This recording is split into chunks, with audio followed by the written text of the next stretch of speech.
Bonjour, c'est Sidonie et Aurélie. Aujourd'hui, nous allons vous raconter un kamishibai. C'est parti.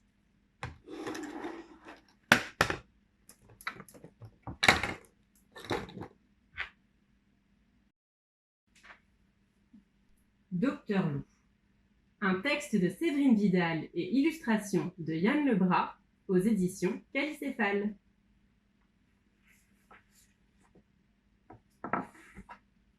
C'est le jour de la consultation chez Docteur Loup. Alors, mademoiselle, qu'est-ce qui vous amène ici? Je sais que vous êtes le grand spécialiste des loups. Paraît que vous en connaissez un rayon. Vous comprenez, docteur, j'en ai assez. À chaque fois, c'est la même histoire. Je suis sur le chemin, je rencontre le loup, il me raconte des mensonges.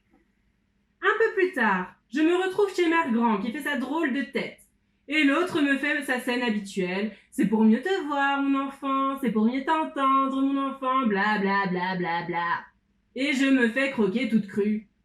Quelle fin épouvantable! Pas de panique, docteur Loup. Heureusement, à chaque fois, un chasseur très aimable arrive. Il tue le loup, le découpe et nous fait sortir du ventre, ma grand-mère et moi. Eh bien alors, chère mademoiselle, de quoi vous plaignez-vous? Vous comprenez, docteur, moi, je n'ai pas que ça à faire. Ce que j'aime dans la vie, c'est jouer à cache-cache avec les trois petits cochons, grimper aux arbres ou me faire belle pour aller au bal de Cendrillon. Alors, avec toute cette histoire, je perds un temps fou. Vous voudriez que ça aille plus vite, si je comprends bien. Voilà.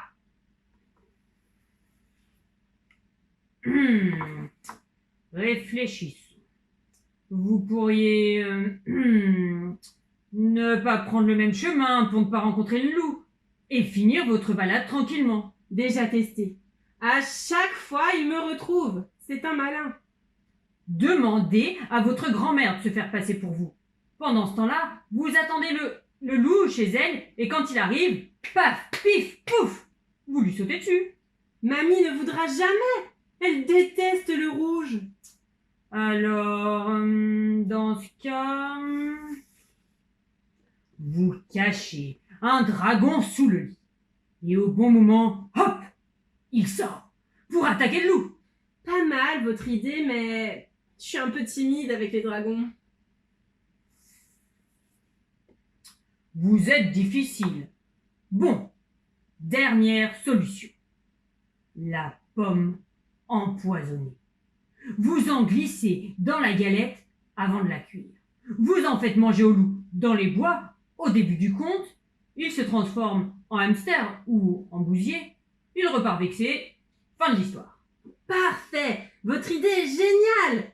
Ça sera vite réglé. Merci, docteur! Infirmière? Pomme empoisonnée. Elle me rappelle quelqu'un, votre assistante?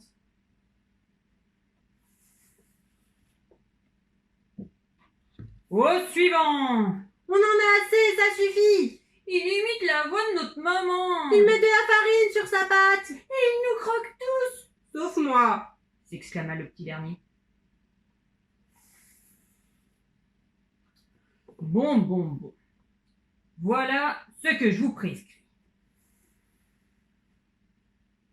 Faites un feu devant la porte.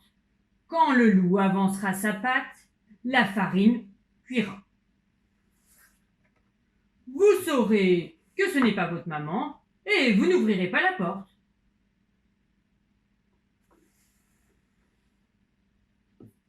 On vous racontera. Passez prendre le goûter, un de ces quatre. Vous êtes fort en loup. Merci, docteur Loup.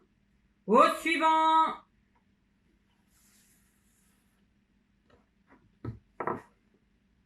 Tu es Pierre, de Pierre et le loup. Mais tu n'as pas besoin de mes conseils. C'est toi le plus malin dans ce conte.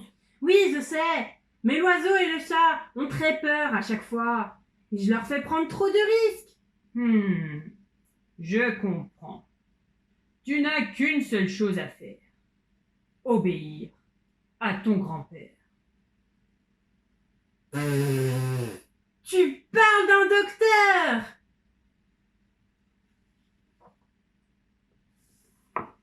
Au suivant!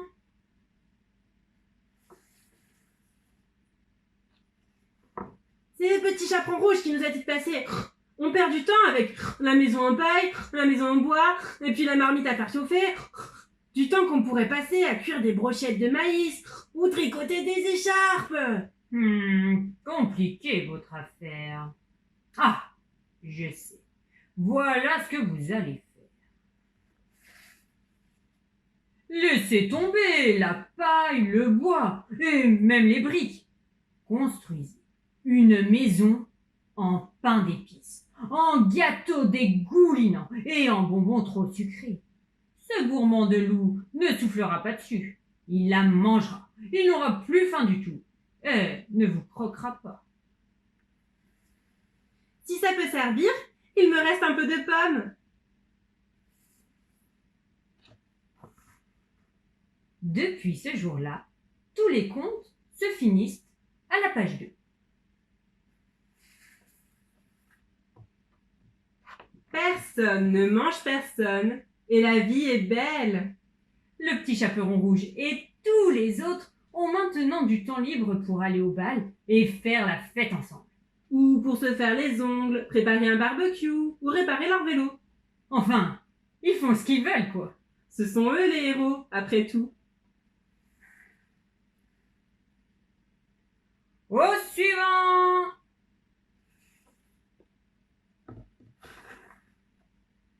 Et c'est ainsi que l'histoire se termine.